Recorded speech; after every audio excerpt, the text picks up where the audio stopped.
Welcome back to the Budget Gamer channel, where we bring you critical and in-depth reviews of every indie game in the world. But not really, actually only 2 reviews a week, so we'll probably never be able to catch up with that amount of backlog. But in a valiant effort, today we're looking at Rift Adventure for the Nintendo Switch, which depending on your style of gameplay might actually be worth a look. Myself personally, I was a bit torn through most of the gameplay because it seemed like one type of game but felt like another. But that in no way means it was a negative experience. Diving into the story for Rift Adventure, it's another one of those adventure games that you kind of figure out what's going on as you play, but the general scenario is that you and your buddy dude adventure pal were crashing through a labyrinthian tomb and got to actually see the rebirth of some arcane evil. And through the advent of the game's title artifact, the Rift, your adventure buddy was stolen away, and for at least half of the game it's going to be your mission to get him back. And so tromping through 36 different levels with an additional 4 boss rooms makes a total of 40 different levels for the game, which depending on your 2D action platforming skills may take you several hours to beat. But be forewarned that there's a lot more going on in this game than you might expect, and the control scheme might catch you off guard and add its own additional learning curve. You'll navigate text boxes with the X button, you'll jump with the B button, you'll use the Y button to attack, and the A button for a special. Which I'll be painfully honest, no matter which console you're kind of at home with, that's gonna throw you off. However, the control scheme for the game aside, the platforming is actually fairly tight, and the combat, while not terribly challenging, does provide a challenge, but that's more because of the item system and the healing system in the game. As you play through Rift Adventure, you're not just playing through a 2D action platformer, you're also playing through a bit of a base builder and a bit of a tower defense game.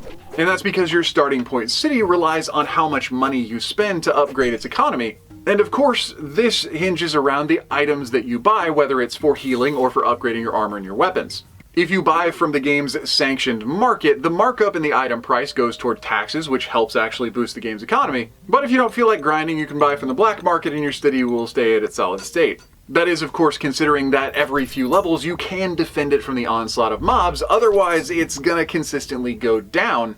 If you have a strong economy, you can pretty much expect that your hospital will heal your full HP bar after every single dungeon run. But if that's not the case, you'll have to buy healing items from the shops, and one of the unique aspects of Rift Adventure is that you can't find healing items within the dungeon.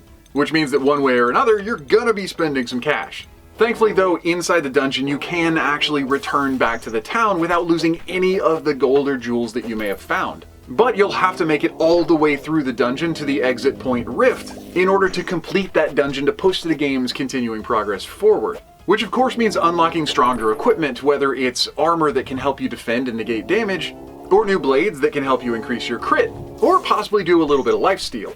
But one of the unique aspects about Rift Adventure is that you don't spend the entire game trying to get your buddy pal back. And no, this is not a spoiler, you can't make it past the halfway point of the game without knowing this fact. After beating the second boss, you recover your buddy and actually start playing as the other character with different attack patterns and a different complement of equipment.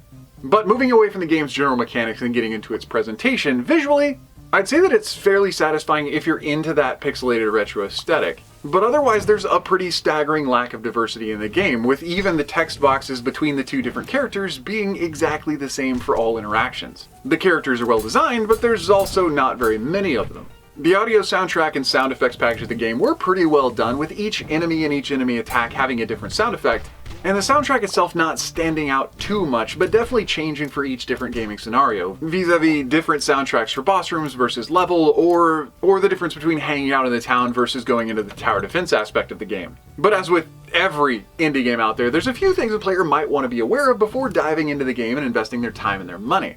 And first and foremost is that this isn't just a 2D action platformer. Like I said before, there are elements of tower defense and elements of a base builder, and if you really want to get the most out of the game and have the largest advantage moving forward into later levels, you'll have to engage in all aspects. But this does bring us to the game's next critique, which is the general game balance between all of these different aspects. Obviously, level progression hinges around clearing the dungeons, but this is also tied to the shop's inventory, and the amount of dungeons you can clear also is directly tied to the amount of gold that you might be able to collect, and therefore how much you might be able to spend. And one thing that I noticed through my own playthrough is if you do spend a lot of money, whether it's through buying items for the purpose of health or changing out your equipment semi-regularly, it doesn't really matter if you're successful at the tower defense portions because the amount of capital you spend can keep your city top tier. And so it just caused me to wonder why there needed to be so many aspects of the game other than possibly nurturing this investment of the player that they need to keep pushing forward. One other note about the game, on the same level as consistently needing to push forward, is the fact that the game constantly kind of goads you into needing to grind for cash. And this is really well achieved by the fact that you can't heal yourself during a dungeon, so you pretty much have to make it through with whatever limited healing items are available at that time. And as shop inventories are directly linked to your progress through the game, not how much money you have, even if you are grinding for gold, you might not have anything to spend it on. Or at least not until you clear several more dungeons. And this is just something that I thought stood out as strange because they could have used the shop inventory as a real reason to try and push forward and grind for more gold, but instead it seemed like the shop inventory was just a bit arbitrary.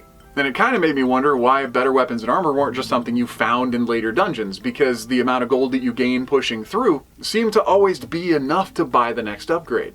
Looking at Rift Adventure as a whole experience though, the reason I said early in the review that I felt kind of torn with my experience in general is that the little mini platforming adventure areas with the 3-star marks that are honestly very mobile made it feel like a cheap environmental platformer more set for a mobile genre. But the fact that the entire game built toward a large overarching adventure with boss fights and a continuous goal made it feel like a real console-developed adventure game.